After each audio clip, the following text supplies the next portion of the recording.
Good morning students, welcome to my YouTube channel Empower Physics with Himanshu Gautam sir.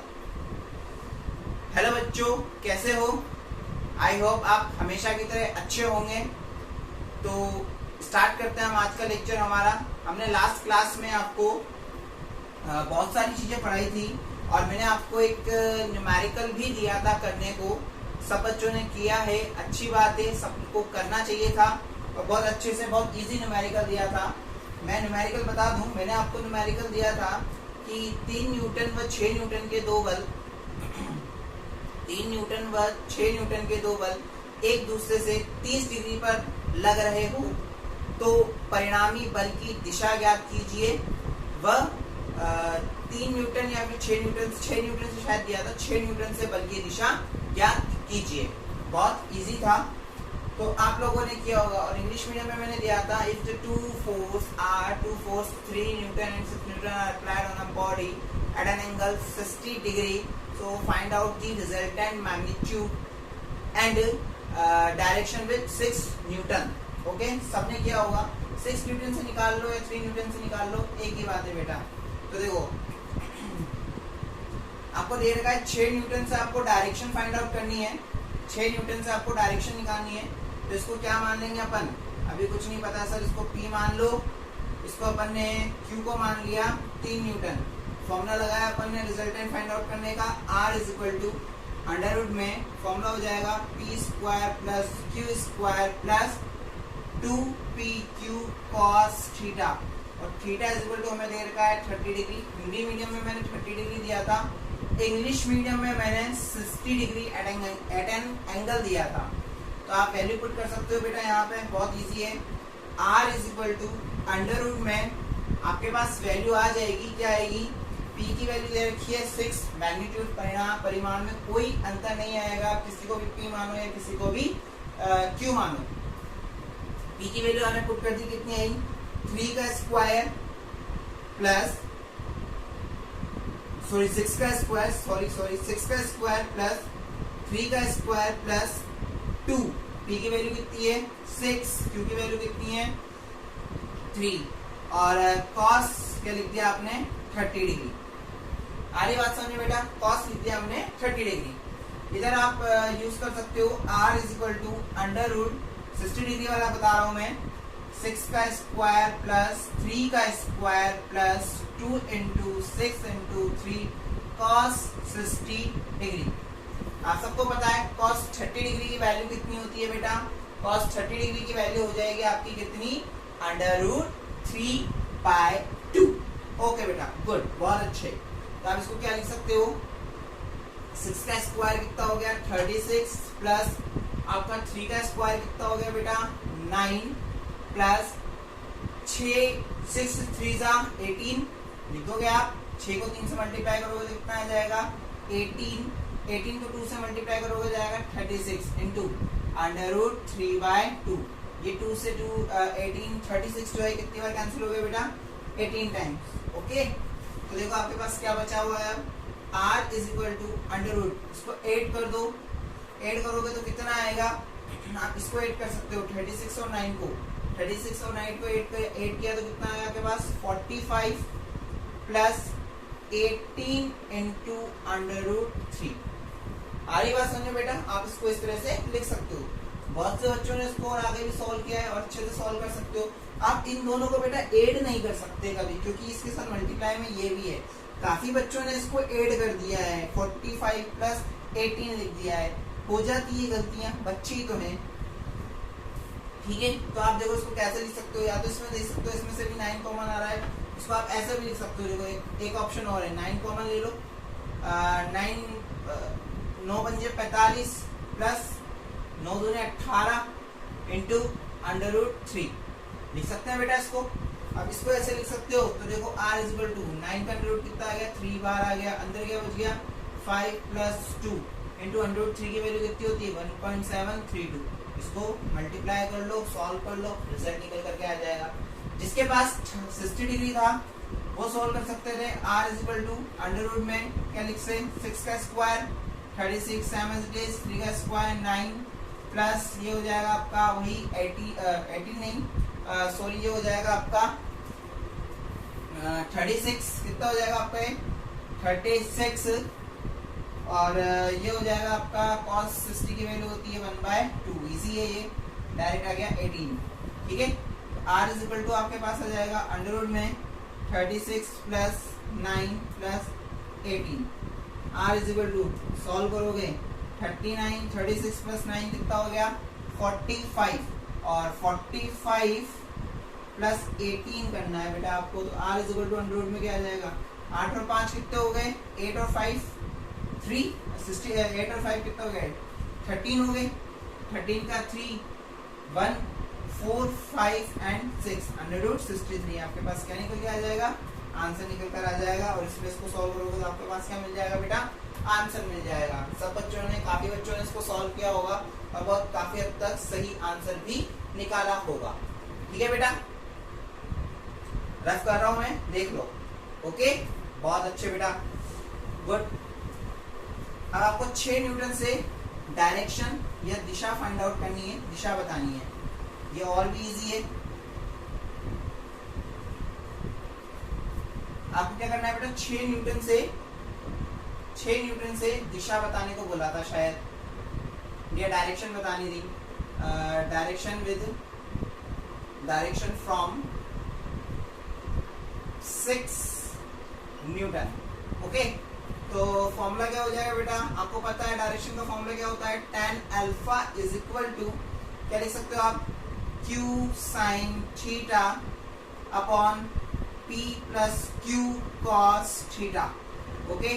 q की value कितनी है आपको पता है, जिससे डायरेक्शन निकालने के लिए बोला जाए उसको क्या मानते हैं अपन हमेशा p, और q कितना हो जाएगा 3, तो कितना हो गया 3 sin, एंगल कितना है 30 डिग्री अपॉन p की वैल्यू कितनी है 6 प्लस q की वैल्यू कितनी है 3, cos कितना हो जाएगा बेटा 30 डिग्री, ओके 3 sin 30 डिग्री की वैल्यू कितनी हो जाती है 1/2 अपॉन 6 प्लस 3 इंटू cos 30 की वैल्यू कितनी हो जाती है अंडर रूट 3/2, तो यू विल गेट 3/2 अपॉन इस 2 का एलसीएम ले दो, पूरा लिख दो 12 प्लस मल्टीप्लाई हो जाएगा, एलसीएम लोगे तो 2, यहाँ 6 दूनी 12, 12 प्लस कितना हो गया 3 इंटू अंडर रूट 3 अपॉन में 2, 2 से 2 कैंसिल, क्या कर सकते हैं हम 2 से 2 कैंसिल कर सकते हैं, तो 2 से 2 कैंसिल हो गया, कैंसिल होने के बाद देखो क्या बचा अपने पास, यहाँ पे बच गया आपके पास 3, नीचे बच गया 12 प्लस 3 इंटू रूट 3, ठीक है। रूट 3 की वैल्यू पुट कर दीजिए बेटा, बहुत इजी है, 12 plus 3 into 1.732, you will get the answer, आपको आंसर मिल जाएगा tan alpha is equal to, यहाँ से आप कैलकुलेशन है सिंपल सी सॉल्व करोगे आपको क्या मिल जाएगा, इसमें आंसर मिल जाएगा। आ रही है बात समझ में। अब जिनका एंगल 60 डिग्री था 60 डिग्री से फाइंड आउट करनी है वो क्या कर सकते हो इंग्लिश मीडियम, रिजल्ट क्या आ जाएगा के बाद tan alpha is equal to क्या लिख दोगे 3 sin 30 डिग्री की जगह क्या कर देंगे 60 degree upon 6 plus 3 cos 60 degree, क्या करो वैल्यू पुट कर दो 3 sin 60 की value under root 3/2 upon 6 plus 3 cos 30 की वैल्यू 1/2, बहुत इजी है बेटा, इज इक्वल टू क्या आ जाएगा, इसको लिख सकते हो आप 3√3/2 अपॉन कितना आ जाएगा, एलसीएम ले दो 6 प्लस 3/2, एलसीएम आ गया 2, तो कितना हो गया 12 प्लस 3 अपॉन 2, 2 से 2 कैंसिल, 3√3 अपॉन 12 प्लस 3 कितना हो गया बेटा 15, 12 13 14 15, इजी वे में है, ठीक है। इससे ही कैंसिल कितनी बार हो गया 5 टाइम्स, तो tan alpha is equal to कितना आ गया अंडर रूट 3/5, क्या निकल के आ गई आपकी डायरेक्शन निकल करके आ गई, बहुत इजी है बेटा, बहुत आसान है। आप लोग इसको ट्राई कीजिए, इसकी प्रैक्टिस कीजिए, आपको ये बहुत इजी से समझ में आ जाएगा और आप इसको निकालना सीख जाओगे। आप लोगों ने मैंने जो बताया था फिजिक्स वो सही लगाई, फॉर्मूला सही लगाया, लेकिन बच्चों ने जहाँ गलती करी है, मोस्टली स्टूडेंट्स ने वो गलती करी है कहाँ पे, इसकी कैलकुलेशन में। यहाँ पे जैसे किसी ने 8 कर दिया, किसी ने मल्टीप्लाई कर दिया, तो छोटी सी मैथ्स है। बेसिक मैथ्स का आप ध्यान रखो बेटा, आपको पता रहेगा कि बेसिक मैथ्स कैसे यूज करते हैं, तो बेसिक मैथ्स का यूज करके आप इसको इजीली सॉल्व कर सकते हो and you will get the answer. Okay बेटा, तो ये आपके जो मैंने क्वेश्चन दिया था उसका आंसर। ठीक है, आज अब हम नया टॉपिक स्टार्ट करेंगे इसके आगे का, क्योंकि हम आगे पढ़ते जा रहे हैं। तो देखो आज का जो हमारा नया टॉपिक है बहुत इंपॉर्टेंट है, बहुत, ये मानो कि इस चैप्टर की जान है वो एक तरह से। तो देखो आज का जो हमारा टॉपिक रहेगा वो क्या रहेगा, आप लोग को इसका नाम मैं पहले भी बता चुका हूँ और सुना चुका हूँ 11th क्लास में जब मैं आपको पढ़ाया करता था। ठीक है, हमारा आज का टॉपिक रहेगा कूलाम का नियम। क्या रहेगा बेटा, कूलाम का नियम, यानी कि आप क्या बोल सकते हो इसको, कूलाम्स लॉ। क्या बोल सकते हो आप इसको, कूलाम्स लॉ। बहुत इंपॉर्टेंट, वेरी वेरी इंपॉर्टेंट मान के चलो आप, वेरी वेरी इंपॉर्टेंट हेडिंग है ये आज का।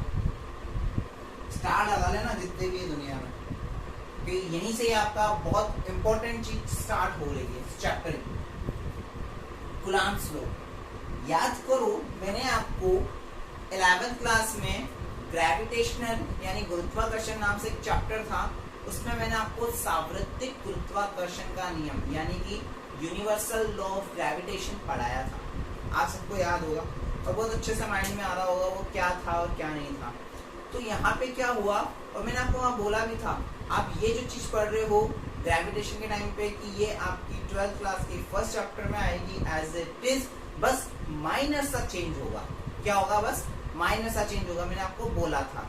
आ रही है बात बेटा समझ में? अब वो चेंज क्या है, किस तरह से है, अब हम वो देखते हैं यहाँ पे। ठीक है, तो देखो क्या है, माना 2 पॉइंट चार्ज है, यानी कि 2 बिंदुवत आवेश है। ये एक पॉइंट मान लिया मैंने, एक पॉइंट ये मान लिया। ध्यान से देखना बेटा, बहुत इजी है। यहाँ पे एक पॉइंट चार्ज इसको मैंने बोल दिया, माना इस पर आवेश चार्ज जो है वो कितना है, माना Q1 है, इस पर मान दिया मैंने कितना है Q2, और इन दोनों की जो डिस्टेंस है यानी दूरी वो मैंने माना कितनी है, माना कितनी है बेटा, स्मॉल आर, बहुत माइनर सी, कितनी है, स्मॉल आर।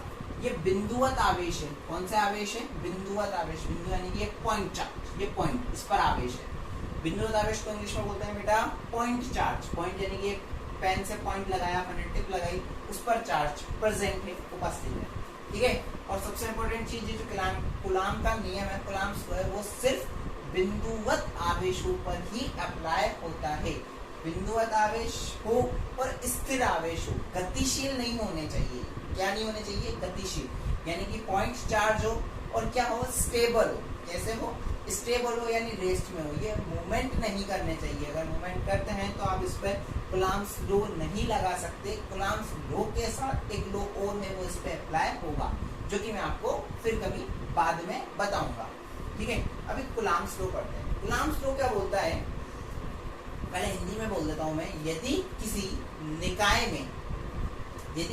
निकाय में या निर्वात में 2 बिंदुवत आवेशों को रखा जाए, तो बिंदुवत आवेशों को रखा जाए, तो उन दोनों बिंदुवत आवेशों पर लगने वाला विद्युत बल, तो उन दोनों आवेशों पर लगने वाला विद्युत बल उन दोनों आवेशों के गुणनफल के, उन दोनों आवेशों के परिमाण के गुणनफल के समानुपाती व उन दोनों आवेशों के मध्य की दूरी के वर्ग के व्युत्क्रमानुपाती होता है। कुछ याद आया होगा, अपने 11th क्लास में भी ऐसे ही चीज पढ़ी थी, सार्वत्रिक गुरुत्वाकर्षण का नियम। जब 2 द्रव्यमानों को एक दूसरे से स्मॉल आर दूरी पर रखा जाए, तो उन दोनों द्रव्यमानों पर लगने वाला आकर्षण बल उन दोनों द्रव्यमानों के गुणनफल के समानुपाती तथा उन दोनों द्रव्यमानों के मध्य की दूरी के वर्ग के व्युत्क्रमानुपाती होता है। इसे ही हम क्या बोलते थे, सार्वत्रिक गुरुत्वाकर्षण का नियम बोलते थे। ठीक है, तो मैं दोबारा बता रहा हूँ बेटा कि यदि किन्हीं दो बिंदुवत आवेशों को एक दूसरे से स्मॉल r दूरी पर रखा जाए, इन दोनों आवेशों के मध्य लगने वाला विद्युत बल, क्योंकि कौन सा बल लग रहा है अभी अपने पास, विद्युत बल, तो उन दोनों आवेशों पर लगने वाला विद्युत बल उन दोनों आवेशों के परिमाण के गुणनफल के समानुपाती। अब देखो, परिमाण के गुणनफल के समानुपाती यानी F समानुपाती हो गया किसके, Q1 Q2 के। F समानुपाती हो गया किसके, Q1 व Q2 के, तथा उन दोनों आवेशों के मध्य की दूरी के वर्ग के व्युत्क्रमानुपाती होता है। ये नियम है कूलाम का। देखो बच्चों, कूलाम्स लॉ क्या बोलता है, when the 2 point charge are placed, ध्यान से सुनना, when the 2 point charge are placed any vacuum या any system, so the applied electric force are directly proportional to the product of the two charges and inversely proportional to the distance between inversely proportional to the square of the distance between two charges। यानी कि simple way में बोलूं कि आपका जो electric force है वो क्या होगा, इन दोनों चार्ज के प्रोडक्ट, ये प्रोडक्ट बोल दिया, इन दोनों चार्ज के प्रोडक्ट के डायरेक्टली प्रोपोर्शनल एंड इन दोनों चार्जेस के बिटवीन डिस्टेंस क्या है, स्मॉल r के स्क्वायर के इनवर्सली देखो 1/r इनवर्सली प्रोपोर्शनल होता है। That is the coulombs law. Very simple law है बेटा, बहुत इजी लॉ है। That is the coulombs law. ठीक है, तो ये किसने बताया हमें, कूलाम अंकल ने बताया। आगे बात समझ में, तो ये कूलाम लॉ है। अब देखो क्या हुआ, यहाँ पे Q1 चार्ज है, यहाँ पे आपका क्या है, Q2 चार्ज है। अब क्या कर रहा हूं मैं कि Q1 पर Q2 के कारण लगने वाला बल कहाँ लगेगा, देखिए तो सही, क्योंकि इसकी डायरेक्शन भी निकालनी पड़ेगी, बल है दिशा भी होगी। तो देखो जैसे Q1 है, ये है, इस पर Q2 बल लगा रहा है, Q2 आया इस पे ऊपर, देखो ध्यान से देखना, ये Q1 यहाँ बैठा हुआ है, ध्यान से देखो, प्लस का है, ये प्लस का Q1 है, इस पे ये Q2 है, ये प्लस का Q2 इस पे चार्ज लगाने आया। जैसे ये इसके पास आएगा, दोनों के बीच में क्या होगा, पॉजिटिव दोनों पॉजिटिव है, Q1 है Q2 है, force on Q2 due to force on Q1 due to Q2, यानी कि Q1 पर चार्ज किसके कारण से, Q2 के कारण से। तो देखो Q2 आ रहा है, जैसे इसके पास आएगा बेटा पॉजिटिव, ये क्या होगा, धक्का देगा, एक दूसरे को दूर भागेगा, क्योंकि positive charge always repel to each other. तो जो फोर्स अप्लाई होगा आपका जो फोर्स अप्लाई है वो कहाँ हो जाएगा बेटा, यहाँ हो जाएगा। That is the F12 vector के यूज किया है, क्योंकि ये क्या बता रहा है, आपकी डायरेक्शन को बता रहा है। चलो ठीक है, यहाँ पर आते हैं। जैसे कि मैं चार्ज लगा रहा हूँ, ये जैसे कि ध्यान से देखना, ये Q1 है, ये Q2 है। Q1 पर Q2 के कारण on Q1 due to Q2, तो क्या होगा, जैसे Q2 इसकी ओर जा रहा है चार्ज लगाने के लिए, इसको पता चल रहा है कि ये सेम आ रहा है, ये भी प्लस का है, ये भी प्लस का है। ये जैसे आएगा तो इस पर फोर्स लगेगा, ये इस पर फोर्स लगाएगा, ये इस पर फोर्स लगाएगा, तो ये क्या होगा, जैसा फोर्स लगा है अपोजिट यानी विपरीत बल लग रहा है, विपरीत बल लगेगा तो इसके बीच में क्या होगा, प्रतिकर्षण यानी कि रिपल होगा तो क्या होगा, ये भाग जाए। और ये भागा किसके कारण से, Q2 के कारण से। आ रही बात समझ में, ये भागा किसके कारण से, इसके कारण से। वेरी इजी, बहुत आसान है। तो जो बल लगा, जो फोर्स लगा वो इधर की तरफ लग गया। ठीक है, अब वैसे ही Q2 पे देखते हैं हम। Q2 पर Q1 के कारण लगने वाला बल यानी कि force on Q2 due to Q1। अब ये Q2 है, ये Q1 है, ये प्लस का है, ये भी प्लस का है, ये प्लस का इसकी ओर आ रहा है फोर्स लगाने, देखेगा ये किसका दिखा, इसको दिखा यार ये तो सेम कैटेगरी है, प्लस है, मारेगा अपने को, मारेगा तो ये क्या करेगा, मार से बचने के लिए दूर भाग जाएगा, दूर भाग जाएगा यानी कि इस पे भी जो फोर्स अप्लाई होगा वो कैसा हो जाएगा, F21 वेक्टर। इसको कैसे पढ़ते हैं, F12 वेक्टर यानी F1 पर F2 के कारण force on F1 sorry on Q1 due to Q2। यहाँ पे क्या पढ़ोगे, Q2 पर Q1 के कारण बल on Q2 due to Q1। आ रही है बेटा बात समझ में, बहुत इजी है, ये मैंने आपको बहुत पहले भी सिखाया था 11th क्लास में, भी सिंपल सी चीज़ है मैंने आपको बताई थी। चलो तो ये अपने क्या हो गई, ये चीज़ हो गई। अब बेटा जो आपका जो बल है, जो बल की दिशा है, बल की दिशा है वो रिजल्टेंट यानी कि, चलो मैं इस पर बात करता हूँ अभी बाद में, पहले अपन इस पे आते हैं। F डायरेक्टली प्रोपोर्शनल हो गया Q1 Q2, F directly proportional हो गया 1/r²। देखो मैंने बोला है F directly proportional to 1/r²। एक तरीका होता है इसको बोलने का, F inversely proportional to r²। ठीक है, तो अब मैं इसको किस तरह से लिख सकता हूँ, F directly proportional to Q1 Q2 upon r²। लिख सकता हूँ इसको बहुत इजीली ऐसे, देखो मैंने लिख दिया F directly proportional to Q1 Q2 upon r²। आ गया, अब ये हो गया। अब जैसे ही आपको पता है फिजिक्स के अंदर जब भी डायरेक्टली प्रोपोर्शनल हटता है क्या आता है, एक कांस्टेंट, एक स्थिरांक आता है, एक नियतांक आता है। क्या है वो नियतांक, यहाँ पे हो जाता है बेटा वो k Q1 Q2 upon r²। Very very important formula. क्यों, यहाँ पे जो k है बेटा इसको बोलोगे आप कूलाम नियतांक। क्या बोल देंगे इसको अपन, कूलाम नियतांक यानी कि कूलाम्स कांस्टेंट। क्या बोल देंगे हम इसको, कूलाम्स कांस्टेंट। क्या बोल देंगे, कूलाम कांस्टेंट k। अब ये जो कूलाम कांस्टेंट है बेटा इसकी एक पर्टिकुलर वैल्यू होती है जो कि कूलाम अंकल ने हमें ऑलरेडी निकाल के दी है।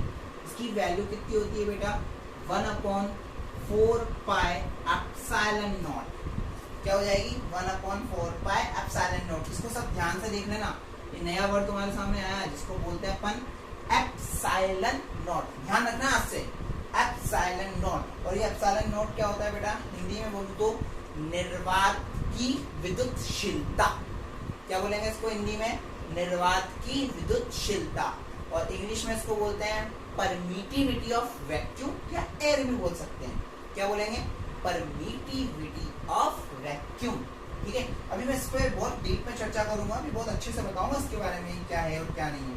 ठीक है, और इसकी एक वैल्यू और होती है बेटा, इसको जब सॉल्व किया गया वैल्यू आई आपके पास 9 × 10⁹।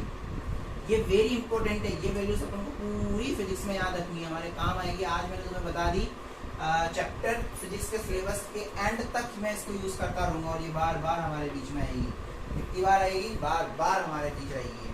ठीक है, अब बात करते हैं, अभी मैं इसको थोड़ा सा विराम देता हूँ, थोड़ा सा इसको रोकता हूँ कि क्या है। अब थोड़ा सा पहले इसके बारे में चर्चा कर लेते हैं। पहले तो पता है आप इसका मात्रक जो है पता लगा लोगे कितना है, बल लग रहा है, बल का मात्रक कोई सा ही बोलो, बल का मात्रक क्या होता है, न्यूटन। क्या होगा, न्यूटन। तो इसकी विमा क्या हो जाएगी, बल का मात्रक कितना हो गया बेटा, न्यूटन। और न्यूटन की विमा आप लोग सब जानते हो, डायमेंशन। इसकी यूनिट क्या हो जाएगी, फोर्स की यूनिट होती है आपकी न्यूटन, न्यूटन हो गई। और इसकी डायमेंशन क्या होती है, m1 l1 t-2। सबको याद है, रटी हुई है, ये सबको याद होनी चाहिए। अब तक तो हो जानी चाहिए थी यार। मुझे यहाँ पे यूनिट निकालनी है, मात्रक निकालना है किसका, k का। किसका मात्रक निकालना है, k का। बहुत आसान है सर, आपने बहुत अच्छे से सिखाया है। तो k इक्वल टू क्या बोल सकते हैं अपन, फॉर्मूला बनाते हैं पहले। k equal to f r² इसके पास उचक के चला जाएगा तो f r² अपॉन में क्या आ गया, q1 q2। सर ये तो पता है हमें बहुत अच्छे से, बताओ बेटा। k फोर्स का यूनिट क्या होती है, बल का मात्रक न्यूटन। अरे वाह सर। r क्या है यहाँ पे, दूरी, डिस्टेंस। क्या है, दूरी और डिस्टेंस। सर डिस्टेंस का मात्रक कितना होता है बेटा, सर मीटर। मीटर और स्क्वायर है तो क्या आ गया आपके पास, मीटर स्क्वायर आ गया।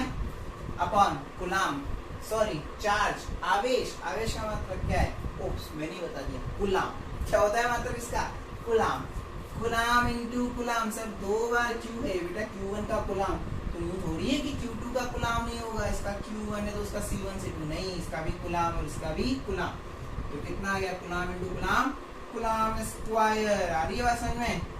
तो क्या हो गया, के का मात्रक क्या निकल के आ गया हमारे बीच, newton into metre square upon coulomb square. तो यहाँ पे हम इसका मात्रक लिख सकते हैं बेटा, क्या लिखेंगे, newton into metre square upon coulomb square.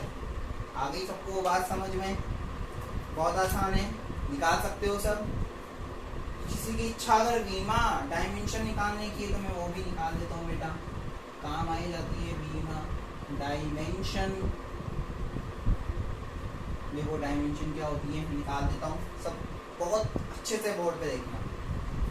तो डायमेंशन निकालने जा रहा है आज हम के की, न्यूटन यानी कि न्यूटन की डायमेंशन बीमा क्या होती है, m1 l1 t-2। बहुत अच्छे। मीटर स्क्वायर, मीटर की डायमेंशन l1, इसका स्क्वायर स्क्वायर कर दिया, यानी आप इसको डायरेक्ट L2 भी बोल सकते हो। आप बड़े बच्चे हो गए तो मैं इस तरह से नहीं लिखूंगा, अब मैं इसको डायरेक्ट क्या लिख देता हूँ, L2 लिख दिया। कुलाम की डायमेंशन सबने पढ़ी है, कुलाम की डायमेंशन क्या होती है, A1 T1, पढ़ाया मैंने आपको इस लेक्चर में स्टार्टिंग में। तो A1 T1 इसका स्क्वायर है, तो क्यों ना मैं इसको A2 T2 बोल दूं। किसी को कोई दिक्कत हो तो बता दो भैया। K इज इक्वल टू, देखो इसको सॉल्व करते हैं अपन, क्या आ जाएगा बेटा, M1 कहीं भी नहीं है, L1 और L2 ऐड हो जाएंगे, कितना हो जाएगा L3, T2 ऊपर जाके क्या हो जाएगा, T -2 -2 T का -4, और A2 अंकल ऊपर जाएंगे तो क्या हो जाएंगे A -2। ये क्या निकल कर आ गई, इसकी डायमेंशन निकल करके आ गई।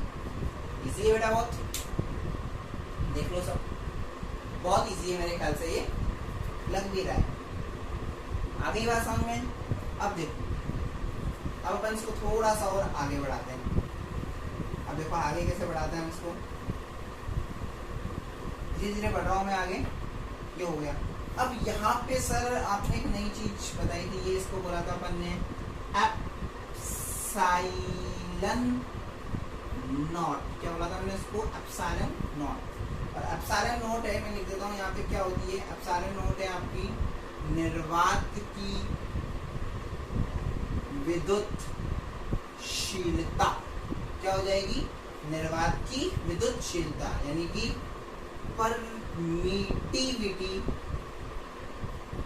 Permittivity of vacuum, permittivity of vacuum इसको बोलते हैं। इसकी बेटा एक पर्टिकुलर वैल्यू होती है, एप्सिलॉन नॉट की भी वैल्यू होती है, हमेशा याद रखनी है आपको ये वैल्यू जो मैं बता रहा हूँ। एप्सिलॉन नॉट की वैल्यू होती है 8.85 इंटू 10⁻⁻12। कितनी होती है, 8.85 इंटू 10⁻⁻12। ये क्या होती है, आपकी एप्सिलॉन नॉट की वैल्यू होती है। ठीक है बेटा। अब इसका मात्रक क्या होगा सर, तो बहुत मुश्किल सवाल है। इसका मात्रक क्या होगा, यहाँ देखो सब बच्चे यहाँ से बोर्ड पे देखना, यहाँ पे सब देखोगे तो कहोगे के का मात्रक आपको पता है, के की यूनिट आपको पता है, न्यूटन मीटर स्क्वायर पर कूलम स्क्वायर।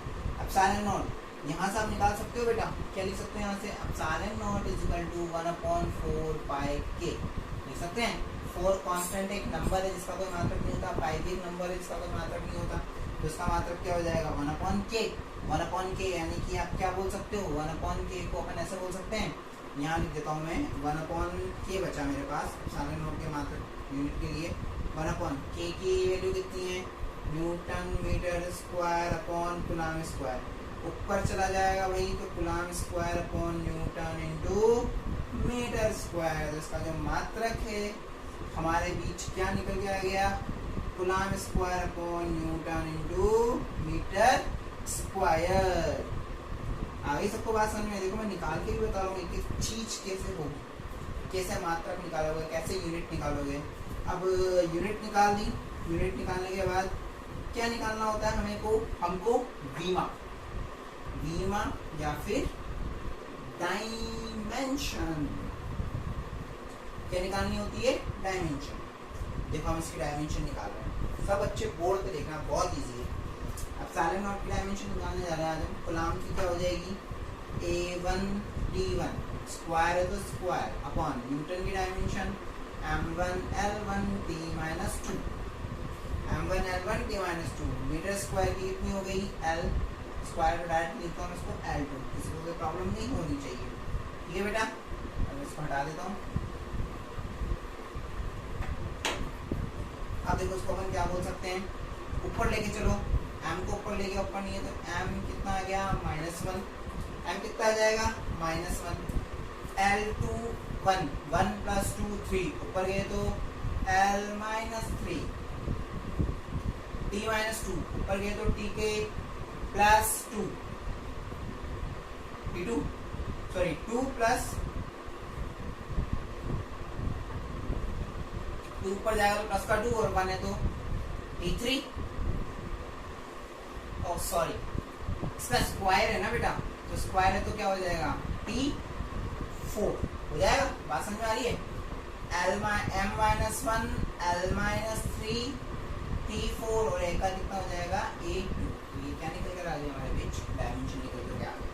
सब बच्चे देख लीजिए इसको अच्छे से, देख लीजिए बेटा, बहुत इजी है। इसको देखिए, जस्ट सपोजिट है, यहाँ पे m प्लस का है, वहाँ पे माइनस का है, यहाँ पे L प्लस का है, वहाँ माइनस का है, यहाँ T माइनस का है, वहाँ T प्लस का है, यहाँ A माइनस का है, वहाँ A प्लस का है। क्यों सेम है?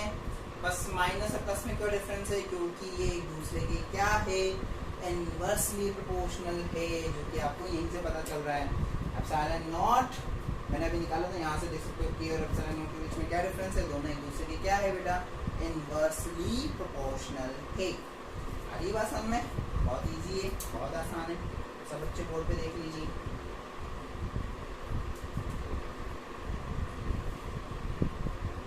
चलो उसको रफ करते हैं अपन। ओके बेटा, यहाँ तक सबको समझ में आ गया होगा।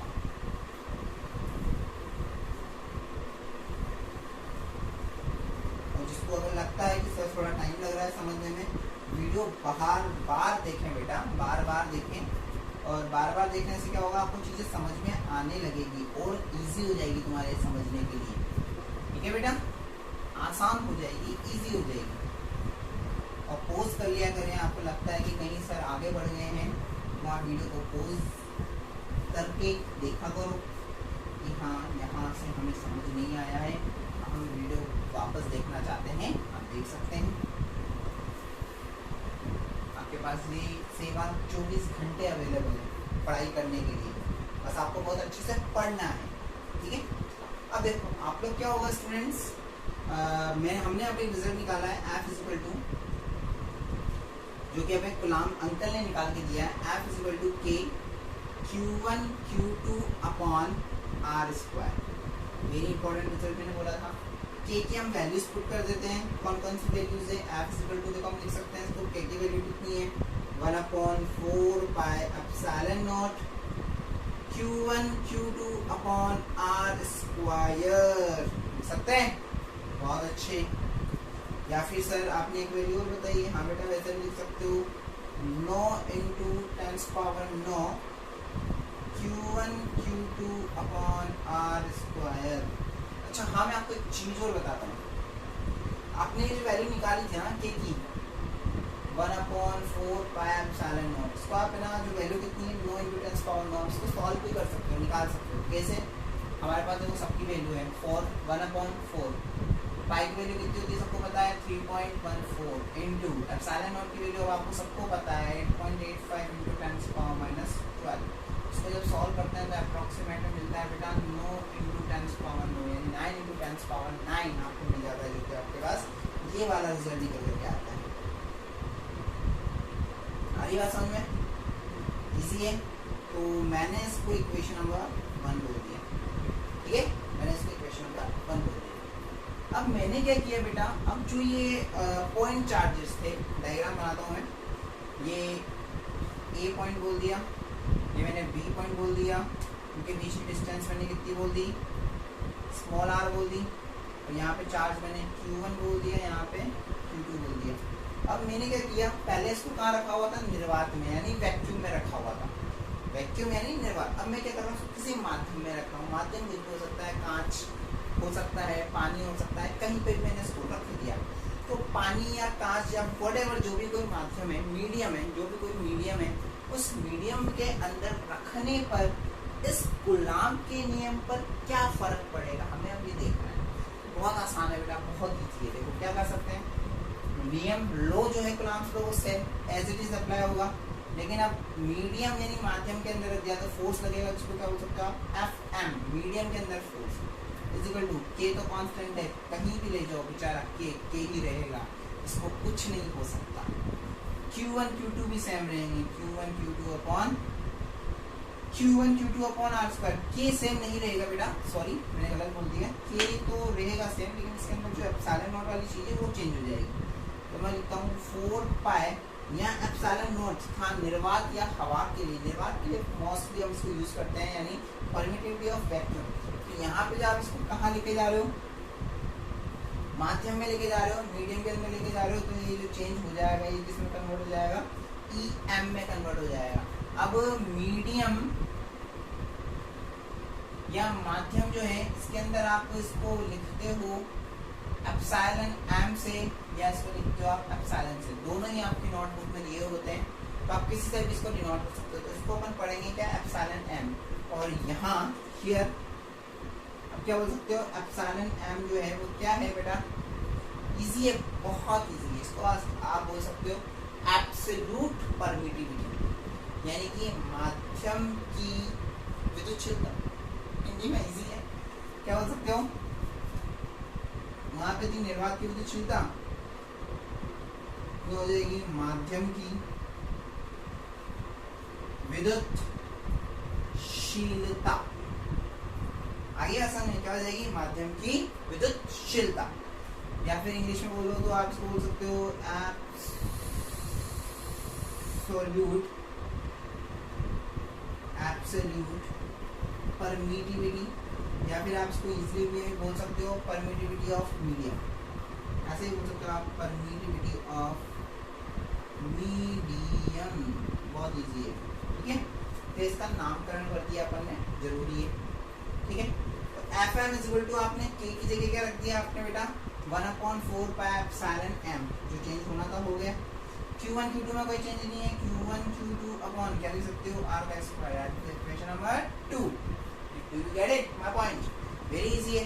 ये कब है, जब निर्वात में रखा हुआ है, ये कब है, जब किसी माध्यम में या मीडियम में रखा हुआ है, ये है जब आप इसने वैक्यूम में रखा हुआ है, ये है कब जब आपने इसको किस में रखा हुआ है, किसी मीडियम के अंदर रखा हुआ है। वेरी इजी, बहुत आसान है। ठीक है बेटा, अब अपन के बीच में देखते हैं कि इन दोनों के बीच में क्या रिलेशन हो सकता है, इन दोनों के बीच में क्या रिलेशन हो सकता है। यहाँ से मैं एक चीज और आपको बता दूं कि जो k की वैल्यू है, k की जो वैल्यू है वो डिपेंड करती है, k is depends on medium, यानी कि ये माध्यम पर निर्भर करता है। निर्वात में कुछ और था, किसी माध्यम में रख दिया, चाहे वो कांच हो, रबड़ हो, पानी को वगैरह जिसमें भी रखते हैं, तो उसके अकॉर्डिंग ये क्या हो जाएगा, एप्सिलॉन चेंज हो जाएगा। दैट मींस के चेंज हो जाएगा। के चेंज हो जाएगा मतलब आप इसको ये नहीं बोल सकते कि के जो है वो इंडिपेंडेंट है या किसी पर भी निर्भर नहीं करता है। It is depends on medium. ये क्या बोल सकते हो हम इसको, यह माध्यम पर निर्भर करता है। समझ में आ गई बात, बहुत आसान है। तो देखो हमने इक्वेशन नंबर 1 लिख दी, इक्वेशन नंबर 2 लिख दी, इसको मिटा रहा हूँ मैं। अब मैं एक छोटा सा गेम खेलने जा रहा हूँ, दैट इज मैं लिख रहा हूँ इसको equation number 1 divided by equation number 2। देखना बहुत इजी है, इक्वेशन 1 डिवाइडेड बाय इक्वेशन 2, तो करके देख लेते हैं डिवाइड। इक्वेशन 1 ये रही मेरे पास, f अपॉन मैंने लिख दिया Fm, ये रहा, f की वैल्यू पुट करी मैंने 1/4 पाई एप्सिलॉन नॉट, यहाँ लिख दिया Q1 Q2 upon r square upon 1/, यहाँ पे वैल्यू कितनी है 4 pi epsilon m, Q1 Q2 upon r square, 1/4 पाई से 1/5 पाई मर गया, Q1 Q2 upon r square से Q1 Q2 r स्क्वायर मर गया। क्या बचा भैया हमारे पास, f upon Fm epsilon M ऊपर चला जाएगा, एप्सिलॉन नॉट नीचे ले गया। इसकी जगह बेटा आप एप्सिलॉन भी यूज़ कर सकते हो, जैसा कि मैंने आपको यहाँ बताया था। हाँ ये ठीक है, तो आपके पास क्या बच गया, क्या आ गया, epsilon M upon epsilon naught. यहाँ अब एक इम्पोर्टेंट टर्म इंट्रोड्यूस होने वाली है, आप बोल सकते हो हियर, यानी कि यहाँ epsilon M upon epsilon not is equal to epsilon R. क्या बोलोगे आप इसको, epsilon M upon epsilon not is equal to epsilon R.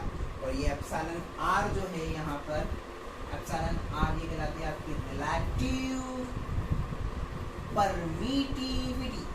क्या कहलाती है आपकी है, रिलेटिव परमिटिविटी। बहुत इंपॉर्टेंट रिजल्ट निकल के आया बेटा, epsilon M upon epsilon not या epsilon upon epsilon not is equal to epsilon R, that is a relative permittivity, या आप बोल सकते हो उसको निरपेक्ष या सापेक्ष बोल सकते हैं, निरपेक्ष विद्युतशीलता। क्या बोलते हैं हम इसको, निरपेक्ष विद्युतशीलता। आगे बात समझ में, बहुत इजी है, बहुत आसान है। आगे बात समझिए, आप इसको आपेक्षिक विद्युतशीलता भी बोला जाता है। आप इन सबको हटाओ, आप ये यूज करो, आपेक्षिक विद्युतशीलता। ज्यादा टाइम आप इसको ये यूज करते हो। इंग्लिश में एक मैनिपुलेटिव एक ही वर्ड है इसका, that is called relative permittivity. क्या बोलते हो आप इसको, रिलेटिव परमिटिविटी। ध्यान रखना बेटा, ये बहुत इंपॉर्टेंट है, क्योंकि ये मैंने इस अब जहाँ से इंट्रोड्यूस हुआ है तब से लेकर एंड तक, एंड ऑफ द फिजिक्स तक ये मेरे यूज आएगा। मैं कहीं पे भी यूज कर सकता हूँ, जहाँ ये मीडियम और मैं निर्वात की बात करूँगा, वहाँ मैं इन दोनों का अनुपात, इन दोनों का रेशियो है वो यूज कर सकता हूँ। दैट मीन्स मेरे पास क्या रिजल्ट निकल कर आ रहा है बेटा, देखना सब।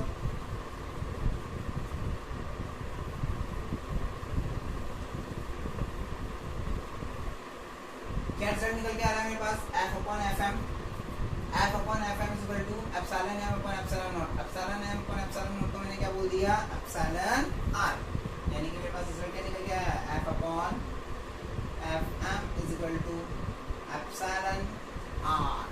It is the very important result. एक रिजल्ट और लिख देता हूँ मैं, epsilon M upon epsilon not is equal to epsilon R, that is also very important. तो यहाँ से हम एक कंक्लूजन की तरफ चलते हैं, जो कि हमें डेफिनेशन निकाल के देगा, दैट इज कॉल्ड परावैद्युतांक। ये बेटा बोर्ड एग्जाम में पूछा गया है एक बार, परावैद्युतांक क्या होता है। आप चाहो तो पुराने पेपर्स चेक कर सकते हो, उसमें आया है। यानी कि आप इसको बोलते हो डाई इलेक्ट्रिक कांस्टेंट। क्या है इसकी डेफिनेशन, डाइलेक्ट्रिक कांस्टेंट। क्या है ये डाइलेक्ट्रिक कांस्टेंट, बहुत इजी है, इसी रिजल्ट से निकल कर आएगा हमारे बीच। हम नया इंट्रोड्यूस नहीं करते कुछ भी, हमने जो एक बार मिल गया उसी से ही काम चलाते हैं पूरे टॉपिक में, ठीक है। अब डाइलेक्ट्रिक कांस्टेंट या परावैद्युतांक क्या होगा। अब बेटा ध्यान से सुनना, जो मैं वर्ड्स बोल रहा हूँ, जो लाइन्स बोल रहा हूँ, उन सबको ध्यान से सुनना। परावैद्युतांक की मैं परिभाषा निकाल रहा हूँ, पहले हिंदी में बहुत ध्यान से सुनना। यहाँ पे मेरे पास रिजल्ट दिख रहा है, F upon F M is equal to epsilon R. इसको मैं क्या बोल सकता हूँ, यदि किसी निकाय, या यदि किसी निकाय बोल दो, यदि निर्वात में दो बिंदुवत आवेशों को एक दूसरे से स्मॉल r दूरी पर रखने पर उनके मध्य लगने वाला बल, निर्वात में रखा है और उनके बीच स्मॉल q1 q2 के बीच की दूरी स्मॉल r रखी है, उसके बीच लगने वाला बल अपन ने निकाला है, F equal to k q1 q2 upon r square, या 1/4 pi epsilon naught q1 q2 upon r square. अभी सॉल्व किया, निकाला है हमने के मध्य लगने वाला बल, तथा उन्हीं आवेशों को उतनी ही दूरी पर निर्वात में रख लिया, किसी माध्यम में रखने पर उनके मध्य लगने वाले बल का अनुपात परावैद्युतांक कहलाता है। हो गई ना बहुत आसान डेफिनेशन, ध्यान से सुनो अब पूरी डेफिनेशन सुनो। यानी कि एक कंक्लूजन निकल के आया, जो परावैद्युतांक है वो क्या है, एप्सिलॉन आर। यानी कि एक वर्ड और निकल के आ गया, एप्सिलॉन आर को आप क्या बोल सकते हो बेटा, एक और वर्ड आपेक्षिक विद्युतशीलता बोली आपने। दूसरी चीज मैं बताऊंगा, दूसरी चीज आप बोल सकते हो उसको परावैद्युतांक। क्या बोल सकते हैं इसको, परावैद्युतांक। मैं डेफिनेशन बोल रहा हूँ, दोबारा ध्यान से सुनना। निर्वात में किन्हीं दो आवेशों को एक दूसरे से स्मॉल r दूरी पर रखने पर उनके मध्य लगने वाला बल तथा उन्हीं आवेशों को सेम दूरी पर किसी माध्यम में रखने पर उनके मध्य लगने वाले बल का अनुपात क्या कहलाता है? आपका परावैद्युतांक कहलाता है। आपकी डेफिनेशन रेडी होगी बेटा परावैद्युतांक की। एको डेफिनेशन आप बोल सकते हो कि या फिर उसको ना ही बोलो, या फिर सिंपल सी डेफिनेशन है निर्वात के माध्यम की विद्युतशीलता तथा निर्वात की विद्युतशीलता का अनुपात क्या कहलाती है? परावैद्युतांक कहलाती है। क्योंकि ये रिजल्ट हमारे सामने है तो ये भी हमारी डेफिनेशन बन सकती है। दैट मींस आप क्या बोल सकते हो कि एक्चुअल डेफिनेशन हम इसको कवर करेंगे, बट अगर हमें नहीं याद आ रही है इंटेट के एग्जाम के अंदर तो बेटा आप क्या कर सकते हो, इससे भी डेफिनेशन बना सकते हो। क्या बनाओगे? माध्यम की विद्युतशीलता तथा निर्वात की विद्युतशीलता का अनुपात क्या कहलाता है? आपका क्या कहलाता है? परावैद्युतांक कहलाता है। आप तक इसको रिवाइज कीजिए, मैं इंग्लिश मीडियम वालों को बता देता हूँ। बेटा क्या है, देखो सिंपल वे में डाइलेक्ट्रिक कांस्टेंट की डेफिनेशन क्या हो जाएगी? ये एक्सप्रेशन हमें मिला है तो हम इसकी डेफिनेशन क्या बोलेंगे? The applied force on two same charge placed as a same distance small r, या फिर placed as a distance small r, then and same charge are placed same distance with a medium. अब simple way में सुनो क्या है, कोई अभी अपन ने क्या किया था, उन चार्ज को क्या किया था, अभी अपन ने वैक्यूम के अंदर रखा था, यानी परमिटिविटी ऑफ वैक्यूम जबकि आपकी क्या थी? Epsilon not.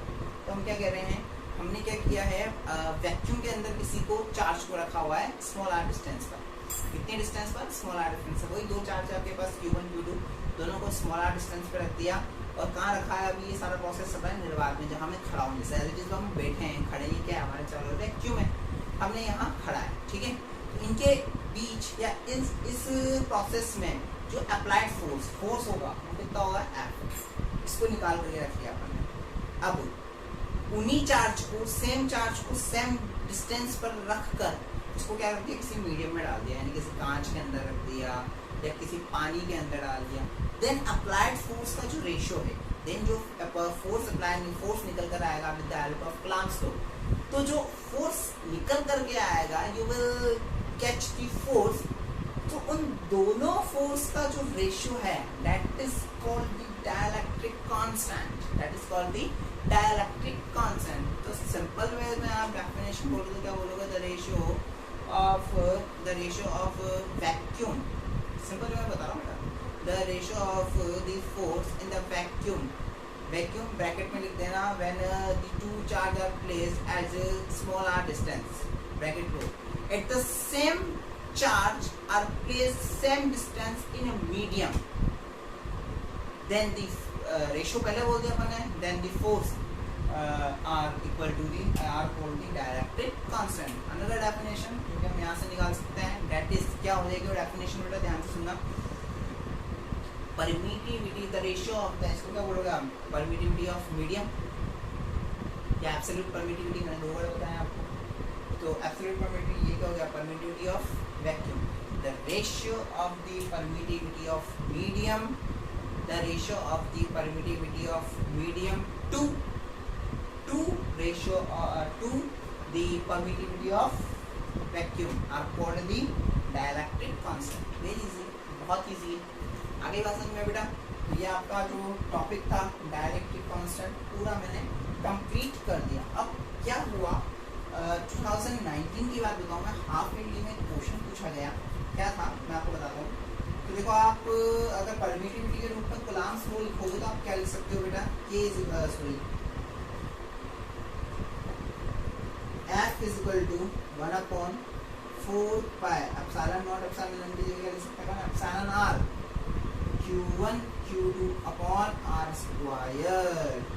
कैसे लिख सकते हैं आप? परावैद्युतांक यानी डाइलेक्ट्रिक कांस्टेंट के लिए। आगे बात समझ में, बहुत इजी है।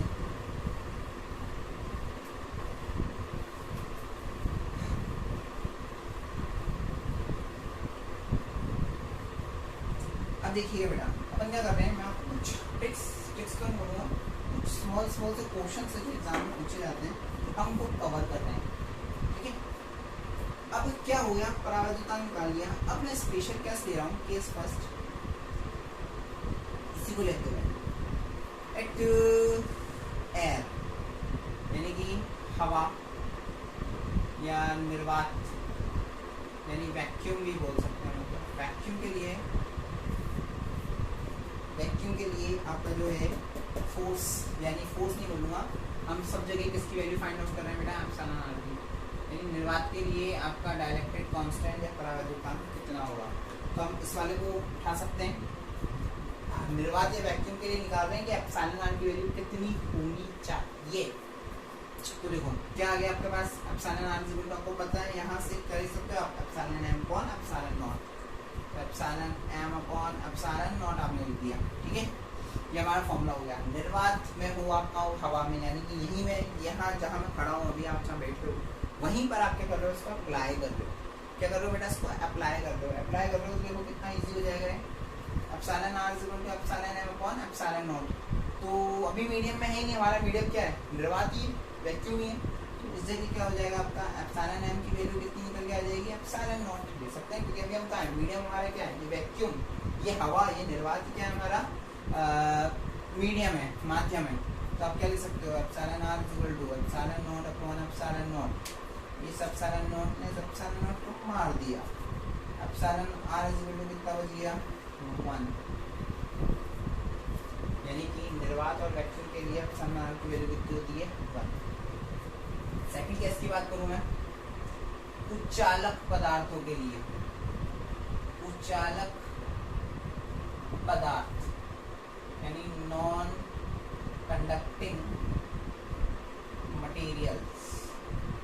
उच्चालक पदार्थ क्या हो गए, कागज हो गया, मोम हो गया, जिसके अंदर इलेक्ट्रॉन्स का प्रवाह नहीं होता है, क्या कहलाते हैं आपके, उच्चालक पदार्थ कहलाते हैं। ये इसके बारे में मैंने आपको पहले भी बताया है, पहले के लेक्चर में। यानी नॉन कंडक्टिंग मटेरियल क्या है, those material can't flow charge called the non conducting material. Example हो जाएंगे पेपर हो गया, ग्लास हो गया, मोम हो गई, मोम बत्ती वाली मोमबत्ती वाली मोम, इसमें भी करंट फ्लो नहीं होता है, चार्ज फ्लो नहीं होता है। अगली बात समझिए बेटा, नॉन कंडक्टिंग मटेरियल हो गई, ठीक है। तो इसके अंदर जो बेटा एप्सिलॉन आर की वैल्यू होती है वो हमेशा होती है 1 is less than epsilon r infinity, यानी 1 से इन्फिनिटी के बीच में कुछ भी हो सकती है, पर 1 से कम नहीं होगी, या 1 भी नहीं होगी, और 1 से कम भी नहीं होगी, और इन्फिनिटी भी नहीं होगी, और इन्फिनिटी से ज़्यादा भी नहीं होगी। यानी कि कोई भी नंबर ऑफ डिजिटल होती है, एक तो किसकी होती है हमें पता चल गया, निर्वात की, वैक्यूम की है। तो 2, 3, 4, 5, 6, 7, 8, 9, 10 सब क्या उच्चालक पदार्थ की, उच्चालक पदार्थ के लिए परावैद्युतांक की वैल्यू है, या फिर आप क्या बोल सकते हो डाइलेक्ट्रिक कांस्टेंट है, ठीक है। थर्ड वाला जो आता है हमारे बीच चालक पदार्थों के लिए, इसका आता है चालक पदार्थों के लिए। अगर चालक पदार्थ के होंगे आपके कंडक्टिंग मटेरियल,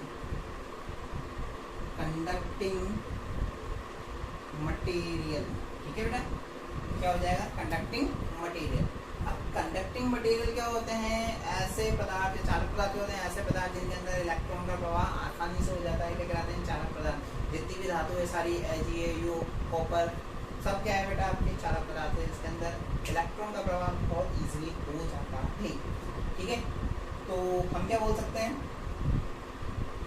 चालकों के या कंडक्टिंग मटेरियल क्या है, those metal are easily flow the electrons are called the conducting material. और कंडक्टिंग मटेरियल्स के लिए हमेशा एप्सिलॉन आर की वैल्यू होती है इन्फिनिटी, वेरी वेरी इंपॉर्टेंट, क्योंकि इससे 2019 में हाफ एलडी के अंदर 1 मार्क्स का क्वेश्चन पूछा गया है 2019 में। हमारी भाषा में बहुत ईजी है। अब मैं क्वेश्चन बताऊंगा, क्वेश्चन क्या पूछा गया, फिर मैं क्वेश्चन आपको ही दूंगा करने के लिए, आपको भी उस क्वेश्चन को करना, ठीक है बेटा। क्वेश्चन क्या है मैं बता रहा हूँ आपको, Fe चालक, सुचालक या बोल दो सुचालक, जो कि क्या है, चालक पदार्थ ही है, सुचालक यानी चालक यानी कंडक्टिंग पदार्थों के लिए, क्वेश्चन बता रहा हूँ मैं, सुचालक या सुचालक या चालक, इसको चालक भी बोलते हैं, पदार्थों के लिए कूलाम का नियम बताइए। कूलाम के की वैल्यू भी बताइए। आपको के की वैल्यू भी बतानी है, कूलाम के नियम में क्या हो जाएगी। क्या आप रख सकते हो, कूलाम का नियम क्या होगा। के की वैल्यू नहीं है, आपको कूलाम का नियम बताइए। सीधा सवाल था, कूलाम का नियम बताना है, आप इतना बताओ। यानी कि आपको क्या करना है, find the law of coulomb, find the law of coulomb for conducting material. Conducting material के लिए आपको कूलाम्स लॉ फाइंड आउट करना है। क्या होगा, आप लोग इस क्वेश्चन को सॉल्व कीजिए, मुझे सॉल्व करके इसका सोल्यूशन सेंड कीजिए। मैं आपको नेक्स्ट क्लास में इसका आंसर श्योरली बताऊँ। बट चीटिंग मत कीजिएगा, कहीं से किसी से पूछिएगा नहीं, आप खुद ट्राई कीजिएगा। अच्छी से हमारी बहुत अच्छी क्लास चल रही है, हम एक एक चीज़ समझते हुए चल रहे हैं, जैसे ऑफलाइन क्लास में हम पढ़ते हैं। और वैसे हाँ, आपको पता होगा बहुत जल्दी आपके स्कूल खुलने वाले हैं। मैं बोलता आ रहा हूँ, लास्ट 2 क्लास में मैंने बोला है, मे भी आपके जुलाई में ही स्कूल खुल जाएंगे। ये श्योर हो गया है कि आपके जुलाई में स्कूल ओपन हो जाएंगे, रीओपन हो जाएंगे। तो हमारे पास अब टाइम कम भी बचेगा, हम जुलाई से स्टार्ट करेंगे वापस। समझ में आ रही बात। तो आपको क्या करना है, इनको जो मैं पढ़ा रहा हूँ, पढ़ा चुका हूँ, उनको बहुत अच्छे से पढ़ना है, बहुत अच्छे से समझ लेना है। और जैसे जो मैं टॉपिक पढ़ाता चल रहा हूँ, जो न्यूमेरिकल लगाते चलिए आप। RBSC बुक के अकॉर्डिंग आपसे न्यूमेरिकल होने लगेंगे। जो न्यूमेरिकल नहीं होंगे उनको मैं ऑफलाइन क्लास में आपको बताऊंगा, अच्छे से एक एक न्यूमेरिकल सॉल्व करवाऊंगा। बट जब तक मैं हम ऑफलाइन क्लास नहीं स्टार्ट हो रही है, तब तक आप इनको सॉल्व कीजिए। ठीक है बेटा, बहुत अच्छे से समझ में आ रही है चीज, क्लियर है। इस क्वेश्चन को आप लोग सब करिएगा, मैं आपसे ये बोल रहा हूँ, इस क्वेश्चन को करिएगा। चलो ठीक है बेटा, चलो बेटा आगे बढ़ते हैं अपन। ये न्यूमेरिकल सब करना अच्छे से, बहुत इजी है, ट्राई करना इसको करने की। ठीक है बेटा, चलो अगला टॉपिक अपन पढ़ते हैं। बहुत इजी है, बहुत आसान है, जो कि हमने पढ़ा हुआ भी है ऑलरेडी। क्या सर तुम भी सोचते हो, सर आप भी क्या हर टॉपिक में बोलते हो, सर आपने पढ़ा रखा है, पढ़ा हुआ है, पढ़ा हुआ है। 12th में तो हम पहली बार आए, हमने पढ़ कब लिया बेटा। यही तो बात है, 11th क्लास में मैंने आपको बहुत सारी चीज़ों का रफली आइडिया दे दिया था। अगर आप सबने ध्यान से क्लास अटेंड करी होगी, क्लास में सुना होगा, तो आप सबको याद आ जाएगा। अपना टॉपिक आता है नेक्स्ट, कूलाम के नियम का सदिश निरूपण। याद करो, मैंने गुरुत्वाकर्षण में बताया था, सावर्ती गुरुत्वाकर्षण के नियम का भी सदिश निरूपण किया था हमने। इसको बोल सकते हैं अपन representation, vector representation of Coulomb's law. क्या बोल सकते हैं अपन, vector representation of Coulomb's law. बहुत इजी है बेटा, 2 मिनट का टॉपिक है, एकदम 2 मिनट का। ठीक है, अब देखो वेक्टर रिप्रेजेंटेशन यानी इसको सदिश रूप में लिखना है। कूलाम का नियम जो हमारे पास है वो क्या है, F = 1/4 pi epsilon naught Q1 Q2 upon R²। या इसको हम कभी कभी ऐसा भी बोल सकते हैं, F = K Q1 Q2 upon R²। वाह भाई वाह, सब मजा आ गया। तो देखो क्या लिख रहे हैं अपन, क्या कैसे वेक्टर रिप्रेजेंटेशन कर रहे हैं। मैं तो एक ही चीज जानता हूँ, जब भी वेक्टर रिप्रेजेंटेशन करता हूँ, चाहे कुछ भी हो, मैं तो ये बनाता हूँ। मैंने एक्सेस बना दी, ये x बना दी, ये y बना दी। यहाँ मैंने एक पॉइंट बना दिया, दैट इज O पॉइंट या 0। और यहाँ से स्मॉल r डिस्टेंस पर मैंने कोई पॉइंट P ले लिया, और इसको मैंने क्या बोल दिया, स्मॉल r। और ये जो है मैंने स्मॉल r क्या बना दिया बेटा, स्थिति सदिश। इसको मैंने बोल दिया स्थिति सदिश। पढ़ाया मैंने आपको स्थिति सदिश, यानी कि पोजीशन वेक्टर। क्या होगी ये पोजीशन वेक्टर, यानी पोजीशन वेक्टर स्थिति सदिश दूरी होती है। वैसे यहाँ पे मैंने एक आवेश ले लिया Q1, यहाँ पे ले लिया मैंने P बिंदु पर Q2, दोनों के बीच की दूरी स्मॉल r। क्या लग जाएगा, दोनों बिंदुओं का आवेश कूलाम का नियम लगेगा, सबको पता है कूलाम से लग जाएगा। पॉइंट चार्ज Q1 Q2 क्या लग जाएगा बेटा, आराम से कूलाम से अप्लाई हो जाएगा। बट मैंने क्या किया है कि कुछ डिस्टेंस वो है वो स्मॉल आर दूरी ना लेकर के उसको मैंने किस में कन्वर्ट कर दिया, स्थिति सदिश सदिश में कन्वर्ट कर दिया, यानी इसकी कुछ ना कुछ डायरेक्शन होगी। मैंने डायरेक्शन मान ली क्या है, इधर की तरफ है, डायरेक्शन का है सार वेक्टर की इस तरफ है। तो हमें अब निकालना है कि इस पर वेक्टर रिप्रेजेंटेशन क्या हो जाएगा, यानी कि इसका सदिश निरूपण क्या होगा। तो सबसे पहले मैं बोल रहा हूँ कि बल लगा के देखते हैं, इस पर बल लगा के देखते हैं। P पर O के कारण यानी Q2 पर Q1 के कारण लगने वाला बल क्या हो जाएगा, दोनों के बीच में प्रतिकर्षण होगा, बल इधर निकल जाएगा। मैं लिखता हूँ Q2 पर Q1 के कारण लगने वाला बल force on Q2 due to Q1, force on Q2 due to Q1 इस तरफ लग रहा है। स्थिति सदिश भी इधर है, क्या बोल सकते हो आप, F21 वेक्टर सदिश के रूप में लिख रहे हैं। इक्वल टू क्या लिख सकते हो, K बोल सकते हैं, K बोल सकते हैं, K Q1 Q2 अपॉन क्या बोल सकते हैं, K Q1 Q2 upon vector लिया है तो R का स्क्वायर वेक्टर फॉर्म में लिखना है तो एक यूनिट वेक्टर यानी इकाई सदिश लगा देंगे, that is the R cap. क्या लगा देंगे, R कैप यानी कि यूनिट वेक्टर।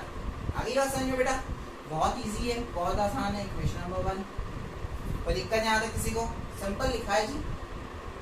स्थिति सदिश इधर है, दिशा भी इधर है, तो R वेक्टर को R ये वैसे के वैसे लिखाया में आ जाएगा और R कैप को इधर लिख दिए क्योंकि स्थिति सदिश भी इधर ही है, बल भी इधर लग रहा है, दोनों की दिशा क्या है, सेम है।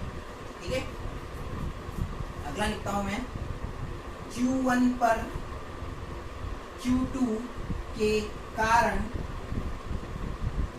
लगने वाला बल, यानी कि Q1 पर अब बल लग रहा है किसके कारण, Q2 के कारण, यहाँ पर बल लगेगा वो इस तरफ लग जाएगा, date is the F12 vector. लेकिन अब स्थिति सदिश की दिशा इधर है, इसकी दिशा इधर है, दोनों की दिशा एक दूसरे की क्या हो गई, विपरीत हो गई, यानी अपोजिट हो गई। Force on Q1 due to Q2। आगे बस में क्या बोल सकते हैं इसको आप, F12 vector is equal to क्या बोल सकते हैं बेटा, K लिखना, मैं बहुत ध्यान से देखना मैं कैसे लिख रहा हूँ अभी, ये बहुत इंपॉर्टेंट है। K Q1 Q2 दोनों में कोई चेंज नहीं है।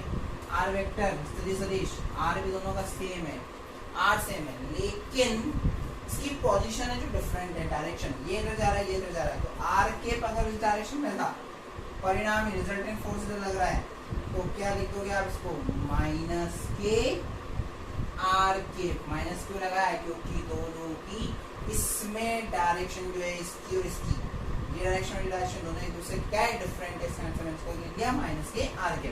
इसको मैं ऐसे लिख सकता हूँ बेटा, F12 इज इक्वल टू, ध्यान से देखना, माइनस को बाहर लेकर आ रहा हूँ, तो माइनस के Q1 Q2 upon mod of R vector square के लिख दिया मैंने R के, लिख सकता हूँ, माइनस को बाहर लिया है। इसको देखो, इसको क्या बोल सकता हूँ मैं, K Q1 Q2 upon mod of R square R के को यहाँ से F21 बोल सकता हूँ। अरे वाह सर, क्या रिजल्ट आ रहा है, निकल के मजा आ गया, बहुत इंपॉर्टेंट रिजल्ट निकल के आएगा भी हमारे बीच में, देखना। F12 vector is equal to minus sign इसकी value K Q1 Q2 upon R vector R के, सर ये तो सिमिलर लग रहा है किसके, F21 वेक्टर के। अरे वाह क्या बात है, यही तो रिजल्ट हमें निकालना था वेक्टर रिप्रेजेंटेशन में, यही तो रिजल्ट हमें निकालना था। यानी कि क्या बोल सकते हो आप कि दोनों बल जो है, ये दोनों फोर्स जो है वो परिमाण में तो समान है, परिमाण में तो क्या है बेटा, समान है, लेकिन दोनों की दिशा क्या है, विपरीत है। यानी ये सदिश निरूपण को व्यक्त कर रहे हैं, दोनों पर देखो परिमाण समान है, F12 परिमाण समान दिखा रहा है, K Q1 Q2 upon R square, K Q1 Q2 upon R square, इसका परिमाण यानी मैग्नीट्यूड है, दोनों का मैग्नीट्यूड क्या है, सेम है, लेकिन डायरेक्शन क्या है, opposite, magnitude same. It is showing that magnitude are, both the magnitude are same but the direction are different or maybe opposite। ठीक है, तो देखो F12 सेम, लेकिन डायरेक्शन एक की इधर है और एक की इधर है, तो ये जो माइनस साइन है वो क्या शो कर रहा है कि इसकी जो डायरेक्शन होगी वो क्या होगी, हमेशा एक दूसरे के डिफरेंट होगी, यानी अपोजिट होगी। और शायद ये आपको हिंदी में बोलूँ मैं, आप एक लॉ पढ़ते हो न्यूटन का थर्ड लॉ, क्रिया प्रतिक्रिया का नियम, वो भी यही बताता है। आप किसी चीज़ की क्रिया करते हो तो उसकी क्या करेगा, प्रतिक्रिया करेगा, यानी अपोजिट डायरेक्शन में, यानी कि ये क्रिया प्रतिक्रिया के नियम की भी पालना करता है, यानी कि ये आपका क्या करता है, क्रिया प्रतिक्रिया की भी पालना करता है। एवरी, वही सिंपल सा लो, every action has equivalent opposite reaction, third law of Newton. Action reaction वाला जो लॉ है मैंने आपको पढ़ाया हुआ है, वो उसकी भी क्या करता है, उसको फॉलो कर रहा है, देखो वो भी सेम ही आता है। ठीक है बेटा, यहाँ पे अब मैं आपको एक चीज़ और बता दूँ, ये वेक्टर रिप्रेजेंटेशन कंप्लीट हो गया, गुलाम के नियम का, गुलाम का लॉ कंप्लीट हो गया, गुलाम के लॉ से रिलेटेड चीज़ें सारी कंप्लीट हो गई। आगे हम न्यूमेरिकल करेंगे, आगे और पढ़ेंगे, लेकिन यहाँ पे मैं एक इम्पोर्टेंट नोट बता दूँ कि आपका जो गुलाम के नियम से हम बल निकालते हैं या फोर्स निकालते हैं, वो उसकी जो दिशा होती है वो हमेशा, यानी उसकी जो डायरेक्शन होगी वो हमेशा परिणामी बल की दिशा की ओर होगी, इसकी ओर होगी, परिणामी बल की दिशा की ओर। यानी कि मैं आपको बोलूँ कि जो आपका गुलाम के लॉ के अकॉर्डिंग हम क्या करते हैं, डायरेक्शन फाइंड आउट करते हैं, वो डायरेक्शन हमेशा क्या होगी, रिजल्टेंट मैग्नीट्यूड या रिजल्टेंट फोर्स की तरफ होगी, यानी रिजल्टेंट फोर्स को ही शो करेगी, जहाँ रिजल्टेंट फोर्स होगा वहीं पर आपकी फाइनल डायरेक्शन होगी। फॉर एग्जांपल कि जैसे एक फोर्स यहाँ अप्लाई हो रहा है, इट इज F1, एक फोर्स यहाँ अप्लाई हो रहा है, इट इज F2, इधर भी है इधर भी है, दोनों की डायरेक्शन डिफरेंट है, तो अब डायरेक्शन क्या लोगे हमें नहीं पता, तो इसका रिजल्टेंट अपन ने माना ये लिख दिया, ये इसका रिजल्टेंट है यानी परिणामी है, तो जो दिशा होगी इसकी वो क्या होगी, इस दिशा में हो जाएगा, यानी कि आपका जो परिणामी है गुलाम बल के अकॉर्डिंग दिशा होगी वो परिणामी बल की ओर होती है, यानी डायरेक्शन ऑफ Coulomb's law में डायरेक्शन ऑफ फोर्स है वो always be showing the resultant magnitude of force. Okay बेटा, इज इट क्लियर? तो ये हमारा गुलाम का नियम और आज का लेक्चर फिनिश होता है। आई होप आपको लेक्चर बहुत अच्छा लगा होगा, बहुत अच्छे से आपने इसको पढ़ा होगा, समझा होगा। अगर आपको दिक्कत आती है तो लेक्चर दोबारा देखिए, पढ़िए और पढ़ते रहिए, अभी तो हमारे पास यही काम बचा है, सही है। और आपके इम्पोर्टेंट न्यूज़ में आपको दे दिया, आपका स्कूल बहुत जल्दी ओपन हो रहा है, रीओपन हो रहा है बेटा, तो बी अवेयर, आपकी क्लासेस फिर से स्टार्ट होगी, बी अवेयर होकर आप बहुत सीरियस होकर पढ़िए, ठीक है बेटा, और घर पे रहिए, सुरक्षित रहिए, स्टे होम से home. Thank you so much. और चैनल को इस तरह लाइक एंड सब्सक्राइब नहीं किया है, प्लीज़ आप भी करें, आपके फ्रेंड्स फैमिली में भी करवाएं, ताकि आपको जल्दी से जल्दी नया से नया वीडियो और अच्छे से अच्छा वीडियो आपको और मिल सके, ठीक है बेटा। Thank you so much. Dear students, channel को लाइक व सब्सक्राइब करना ना भूलें। Thank you.